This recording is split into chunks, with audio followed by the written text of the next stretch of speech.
NEET UG 2026 చాలా మంది విద్యార్థులు ఎదురుచూస్తున్న అతి పెద్ద ఎంట్రన్స్ ఎగ్జామ్. మరి దీనికి రిజిస్టర్ చేసుకోవడానికి రెడీ అవుతున్నారా? అయితే ఈ గైడ్ ఖచ్చితంగా ఉపయోగపడుతుంది. రిజిస్ట్రేషన్ ప్రాసెస్లో ఎలాంటి కన్ఫ్యూజన్ లేకుండా అఫీషియల్ ఇన్ఫర్మేషన్ను చాలా సింపుల్గా స్టెప్ బై స్టెప్ ప్రాసెస్లో ఇప్పుడు చూద్దాం. అయితే మనం ఇప్పుడు మాట్లాడుకోబోయే సమాచారమంతా నేషనల్ టెస్టింగ్ ఏజెన్సీ అంటే ఎన్టీఏ రిలీజ్ చేసిన అఫీషియల్ బులెటిన్ల నుంచే తీసుకున్నది. సో ఇక్కడ చెప్పే ప్రతి పాయింట్ చాలా ప్రామాణికమైనది. దీనిపై ఎలాంటి సందేహాలు అవసరం లేదు. దేశంలోనే అతిపెద్ద మెడికల్ ఎంట్రన్స్ ఎగ్జామ్కి కౌంట్ డౌన్ మొదలైపోయింది. ఇండియాలో అండర్ గ్రాడ్యుయేట్ మెడికల్ కోర్సుల్లో అడుగు పెట్టాలంటే నీట్ ఒక్కటే దారి. సమయం కూడా వేగంగా గడిచిపోతోంది కదా. అందుకే ఈ పరీక్ష ఎంత ముఖ్యమో అర్థం చేసుకుని ప్రిపరేషన్ స్టార్ట్ చేయడానికి ఇదే సరైన టైం. సరే, మరి ఈ మొత్తం ప్రాసెస్ని ఈజీగా అర్థం చేసుకోవడానికి మనం ఏం కవర్ చేయబోతున్నాం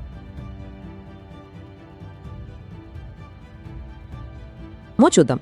ముందుగా అసలు నీట్ 2026 అంటే ఏంటి, ఆ తర్వాత చాలా ముఖ్యమైన తేదీలు, డెడ్లైన్స్, తర్వాత మీ దగ్గర ఉండాల్సిన డాక్యుమెంట్స్, చెక్లిస్ట్, ఇక ఆ తర్వాత రిజిస్ట్రేషన్ ప్రాసెస్ ఎలా ఉంటుందో చూసి ఫైనల్గా ఎగ్జామ్ రోజున ఏం చేయాలో కూడా తెలుసుకుందాం.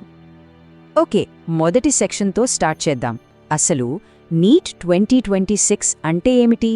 ఒక్క విషయం గుర్తుపెట్టుకోండి, ఇండియాలో ఏ మెడికల్ కోర్సులో చేరాలన్నా నీట్ యూజీ స్కోర్ తప్పనిసరి. ఇది ఫస్ట్ స్టెప్. ఒక్క ఎగ్జామ్, కానీ అవకాశాలు మాత్రం చాలా. చూసారా, మీ నీట్ యూజీ 2026 స్కోర్తో ఎన్ని కోర్సుల్లో చేరవచ్చో? కేవలం ఎంబీబీఎస్, బీడీఎస్ మాత్రమే కాదు, ఆయుష్ కోర్సులైన బీఏఎంఎస్, బీయూఎంఎస్, బీహెచ్ఎంఎస్, అలాగే వెటర్నరీ సైన్స్, ఇంకా కొన్ని సెలెక్టెడ్ ఇన్స్టిట్యూషన్స్లో బీఎస్సీ నర్సింగ్ కోర్సుల్లో కూడా అడ్మిషన్స్ ఇస్తారు. ఇక చాలా ముఖ్యమైన విభాగానికి వచ్చాం. అదేంటంటే key dates and deadlines. ఒక్క విషయం చెప్తున్నా, ఈ తేదీలను అస్సలు లైట్ తీసుకోవద్దు. ఒక్క డేట్ మిస్ అయినా పరీక్ష రాసే ఛాన్సే పోతుంది. సో చాలా జాగ్రత్తగా వినండి.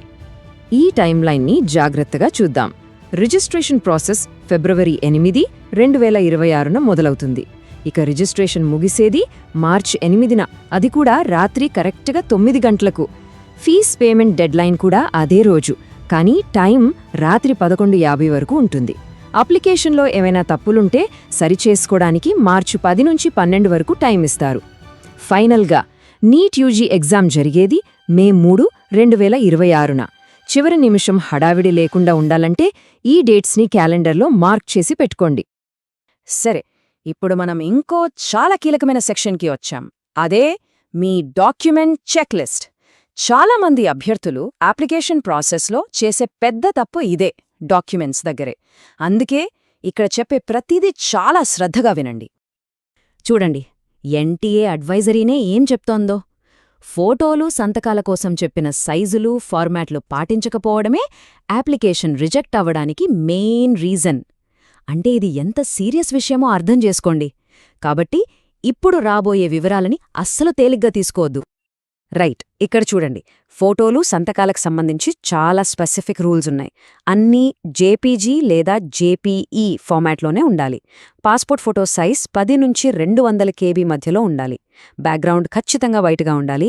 మీ ఫేస్ 80% కవర్ అవ్వాలి. అలాగే పోస్ట్ కార్డ్ ఫోటో కూడా సేమ్ సైజ్, 10 నుంచి 200 KB. ఇక సంతకం విషయానికొస్తే 4 నుంచి 30 KB మధ్యలో ఉండాలి. వైట్ పేపర్పై బ్లాక్ ఇంక్తోనే పెట్టాలి. క్యాపిటల్ లెటర్స్లో అస్సలు పెట్టద్దు. ఫైనల్గా మీ 2 చేతుల వేలిముద్రలు, అవి కూడా 10 నుంచి 200 KB మధ్యలో క్లియర్గా ఉండాలి. ఇవి పాటిస్తేనే అప్లికేషన్ ముందుకు వెళ్తుంది. సరే, ఇమేజెస్ సంగతి చూశాం కదా. ఇప్పుడు పీడీఎఫ్ ఫార్మాట్లో అప్లోడ్ చేయాల్సిన సర్టిఫికెట్స్ ఏంటో చూద్దాం. వీటి ఫైల్ సైజ్ 50 నుంచి 300 KB మధ్యలో ఉండాలి. ముందుగా మీ 10వ తరగతి పాస్ సర్టిఫికెట్. ఇదే మీ డేట్ ఆఫ్ బర్త్ ప్రూఫ్గా పనిచేస్తుంది. తర్వాత మీ కేటగిరీ సర్టిఫికెట్, అంటే ఎస్సీ, ఎస్టీ, ఓబీసీ ఎన్సీఎల్ లేదా ఈడబ్ల్యూఎస్ అయితే అది. ఒకవేళ పీడబ్ల్యూబీడీ కేటగిరీకి చెందినవారైతే ఆ సర్టిఫికెట్. ఎన్ఆర్ఐ, ఓసీఐ లేదా ఫారెన్ నేషనల్స్ అయితే సిటిజన్షిప్ సర్టిఫికెట్. ఫైనల్గా మీ అడ్రస్ ప్రూఫ్. దీనికోసం ఆధార్, పాస్పోర్ట్ లేదా ఓటర్ ఐడీలో ఏదో ఒకటి సరిపోతుంది. డాక్యుమెంట్స్ అన్నీ రెడీగా పెట్టుకున్న తర్వాత ఇక అసలు ప్రాసెస్లోకి వెళ్దాం. అంటే ఆన్లైన్ అప్లికేషన్ ఎలా ఫిల్ చేయాలి, ఫీజులు ఎలా కట్టాలో చూద్దాం. నీట్ 2026 అప్లికేషన్ ఫిల్ చేయడం చాలా సింపుల్. ముందుగా neet.nta.nic.in వెబ్సైట్కి వెళ్ళి న్యూ రిజిస్ట్రేషన్ మీద క్లిక్ చేయాలి. అక్కడ మీ వివరాలు ఇచ్చి అప్లికేషన్ నంబర్ను జనరేట్ చేసుకోవాలి. ఆ తర్వాత అకాడమిక్ డీటెయిల్స్ అన్నీ ఫిల్ చేసి మీకు అనుకూలంగా ఉన్న 4 ఎగ్జామ్ సిటీలను ఎంచుకోవాలి. ఇప్పుడు మనం ఇందాక మాట్లాడుకున్న డాక్యుమెంట్స్ అన్నిటినీ కరెక్ట్ ఫార్మాట్, సైజ్లో అప్లోడ్ చేయాలి. నెక్స్ట్ స్టెప్ ఆన్లైన్లో అప్లికేషన్ ఫీజు పే చేయడం. ఇదంతా అయిపోయాక చివరిగా వచ్చే కన్ఫర్మేషన్ పేజీని డౌన్లోడ్ చేసి జాగ్రత్తగా సేవ్ చేసి పెట్టుకోండి. ఇది చాలా చాలా ఇంపార్టెంట్. ఇక అప్లికేషన్ ఫీజుల విషయానికొస్తే ఇండియాలో ఎగ్జామ్ సెంటర్స్ ఎంచుకున్న వాళ్లకి ఇలా ఉన్నాయి. జనరల్ కేటగిరీ అభ్యర్థులకు 1700 రూపాయలు, జనరల్ ఈడబ్ల్యూఎస్ లేదా ఓబీసీ ఎన్సీఎల్ కేటగిరీకి 1600 రూపాయలు. ఇక ఎస్సీ, ఎస్టీ, పీడబ్ల్యూబీడీ లేదా థర్డ్ జెండర్ అభ్యర్థులకు ఫీజు 1000 రూపాయలు. ఫీజ్ పే చేస్తేనే మీ అప్లికేషన్ సబ్మిట్ అయినట్టు లెక్క. మరి ఇండియా బయట ఎగ్జామ్ సెంటర్ ఎంచుకునే అభ్యర్థులకు ఫీజు ఎంతంటే ఏ కేటగిరీ అయినా సరే ఫీజు 9500 రూపాయలు. సరే, రిజిస్ట్రేషన్ ప్రాసెస్ గురించి క్లియర్గా తెలుసుకున్నాం. ఇప్పుడు మనం ఎగ్జామ్ డే రోజుకి వెళ్దాం. ఆ రోజు రూల్స్ అండ్ రెగ్యులేషన్స్ ఎలా ఉంటాయో చూద్దాం. నీట్ యూజీ 2026 ఎగ్జామ్ ప్యాటర్న్ని ఒక్కసారి క్విక్గా చూద్దాం. ఎగ్జామ్ మోడొచ్చి పెన్ అండ్ పేపర్ అంటే ఆఫ్లైన్లోనే ఉంటుంది. డ్యూరేషన్ 3 గంటలు అంటే 180 నిమిషాలు. మొత్తం 180 ప్రశ్నలుంటాయి, అన్నీ కంపల్సరీ. సబ్జెక్ట్లో అందరికీ తెలిసిందే. ఫిజిక్స్ నుంచి 45, కెమిస్ట్రీ నుంచి 45, బయాలజీ నుంచి 90 ప్రశ్నలొస్తాయి. ఇక మార్కింగ్ స్కీమ్, ఇది చాలా ముఖ్యం. కరెక్ట్ ఆన్సర్కి +4 మార్క్స్ వస్తే తప్పు సమాధానానికి -1 మార్క్ పోతుంది. ఇక ఎగ్జామ్ డే రోజున డ్రెస్ కోడ్ చాలా స్ట్రిక్ట్గా ఉంటుంది. ఏం వేసుకోవాలి, ఏం వేసుకోకూడదో చూద్దాం. తేలికైన సింపుల్ బట్టలు వేసుకోవాలి.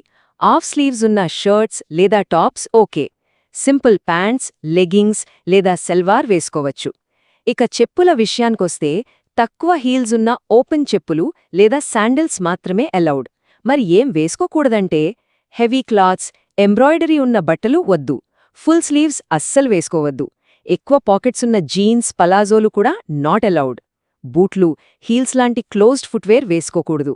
అలాగే ఎలాంటి నగలైనా, వాచీలు, క్యాప్స్, బెల్ట్లు ఏవీ పెట్టుకోవద్దు. అయితే ఎవరైనా సాంప్రదాయ లేదా మతపరమైన దుస్తులు ధరించాలనుకుంటే వాళ్లకొక ముఖ్యమైన సూచన. వాళ్లు మాత్రం ఖచ్చితంగా మధ్యాహ్నం 12:30 గంటలకే ఎగ్జామ్ సెంటర్కి రిపోర్ట్ చేయాలి. ఎందుకంటే వాళ్లకి చెకింగ్ ప్రాసెస్ కొంచెం ఎక్కువ టైం పడుతుంది. ఇక ఎగ్జామ్ హాల్లోకి అస్సలు తీసుకురాకూడని వస్తువులు కొన్ని ఉన్నాయి. పొరపాటున కూడా ఇవి మీ దగ్గర ఉండకూడదు.